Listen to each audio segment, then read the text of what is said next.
Jonesy and Amanda. Jam Nation. Well, our next guest is a former Paralympian competing in both cycling and surfing.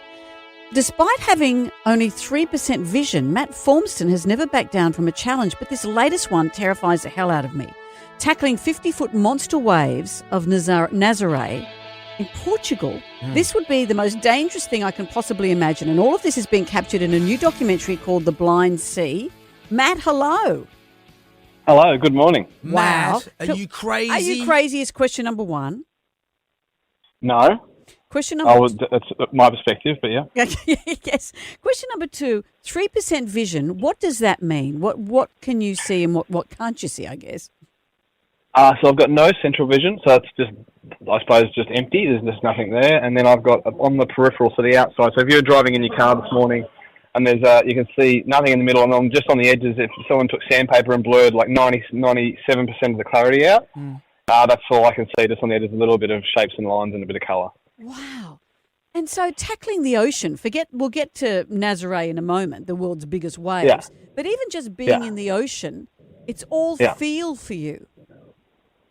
Yeah, it is. Yeah, I grew up in Narrabeen, the northern beaches of Sydney. Everyone surfs, so I just learned to feel and hear the sounds of the ocean. So obviously the whitewash makes noise, and the waves make noise when they hit rocks, and then the waves as they're travelling through the ocean, there's a lot of feel involved because the water is just energy. The waves are energy moving through the water. It's not the same water that breaks out the back that hits the shore. So you can just learn to feel the way the energy is going and use that to navigate the ocean. How did you lose your sight?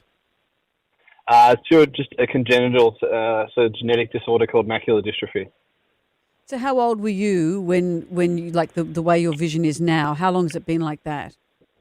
Well, I had about 5% vision until the last couple of years, but I lost 95% of it when I was 5. So I basically, at the age 5, I went from full vision to, I apologise for the background noise, I'm at the airport about to fly out. That's okay. So I was about 5 and I lost my vision, and then I have never known full sight. I've got one memory of seeing stars, and it was on Christmas Eve, and the dads went outside and said, "Oh, there's a Santa in the sky," and we looked up, and just at the same time there was a shooting star. It might have been Santa, but I just remember that clear vision of all the dots and things, like real clarity, and then from there on it's just all like muddy soup and no clarity of anything. I surf a little bit, and I was catching a wave, and I closed my eyes just to think about what you would go through, and and I reckon I closed it for a nanosecond. And was it scary? It was. It was just so, and it wasn't even on a big wave.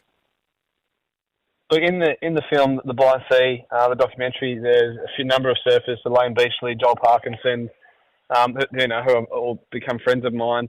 They all try surfing. I've got goggles that simulate my vision, and I can guarantee you they are the worst blind surfers in the world. I think most sight people get fixated on sight and they get stuck to that. But you look at Nazaré, that used to be called unsurfable, and now everyone seems to be having a crack at it. But you would be the first blind surfer to have a crack at it, surely. Yeah, look, there's a Brazilian guy who had a crack, but not the size we were doing, and it was in the XL range. I'm definitely the only para surfer that's had a crack at that size with any disability. Wow. And can you sense how big that wave is when you're in the bottom of it? Can you tell?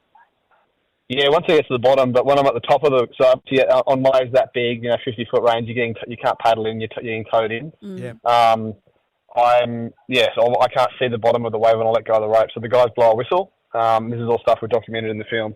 So they blow the whistle. I've got to trust that that's the right time to go. I just pull the rope and let go. Oh. And then I find out how big the wave is when I get to the bottom of it. And at that point, it's a bit late to say I don't want to do this. Oh, wow. And you said also you can sense by sound that you're near the rocks. I mean, you can only sense it when you're really close to danger, I'm imagining.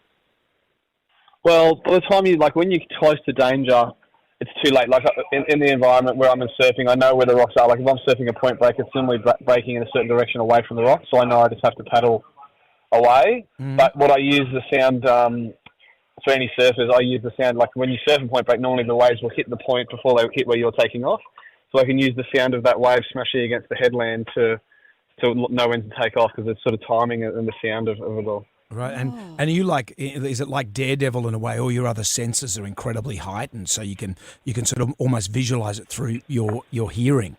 Yeah, it's a bit like that. Yeah, it's a bit like that. Yeah. Right, and you like, is it like Daredevil in a way? All your other senses are incredibly heightened, so you can sort of almost visualize it through your hearing. Yeah, everyone says that, but that's not what it is. I just use that better. Everyone's got the same senses. Oh, well, this is what I believe. We all have the same senses. We all just use them in different ways.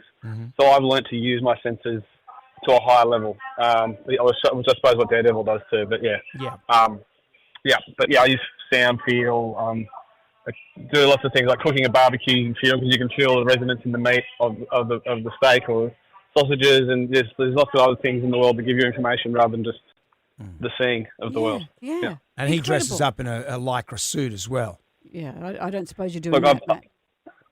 Well, I was a world champion cyclist, and I wear a wetsuit, so I've done probably things in that realm. Yeah. So what we're taking from this, Matt, you do dress up in a lycra suit. And I think that's great. You are a superhero in my eyes. Yeah. Mate, it's a great story. Watch The Blind Sea. It's an inspirational, breathtaking documentary about Australian world champion blind surfer Matt Formston.